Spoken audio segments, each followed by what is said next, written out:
We're all going to die. What's the point there? I learned this when I was 20 years old. I deployed to Tajia, Iraq, about 12 miles or so north of Baghdad. It's the only story I've ever talked about publicly. But on that day, it was the first time that my Army unit and I were attacked. Unfortunately, there was a U.S. soldier that died that day. And at 20 years old, it's a pretty formative experience because you realize, wait a minute, this is a guy who wasn't part of our unit. He showed up, Sergeant Mark Baum, and he was there to help us. Right, pretty selfless act to come while we needed help. Him and his unit showed up.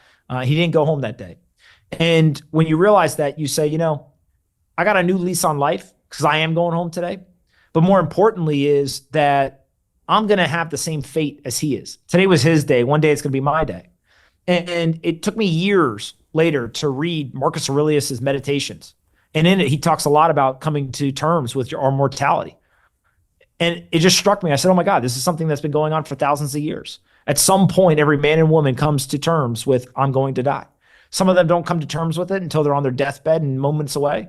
Some of them come to terms with it when they're much younger. It's one of the greatest gifts I ever got in life was I realized that at 20 years old.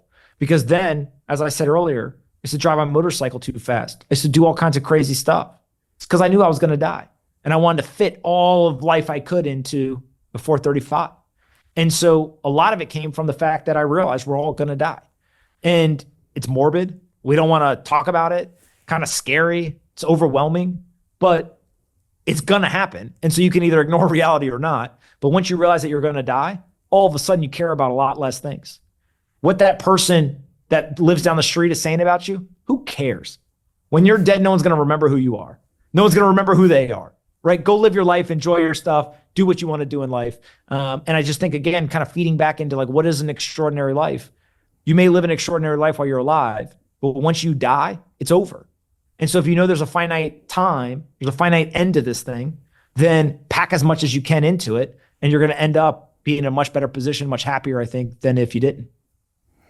One of the beauties of living in London is I get to walk by a lot of graveyards. And there's one right near me called Bunhill Graveyard. And I love walking through that graveyard.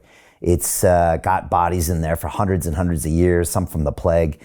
And, Anthony, when I walk by there, I always think to myself, what are those people thinking in the ground?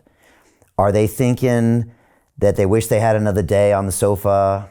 Are they thinking that they're worried about what other people say about them? Or are they thinking that they had one more shot to do that crazy thing? Or were they wishing they had one more hour or one more day to shoot for that goal? And so I don't know, it's a little bit twisted, but I always find it really inspiring to walk through there and think, what do they wish they would have done?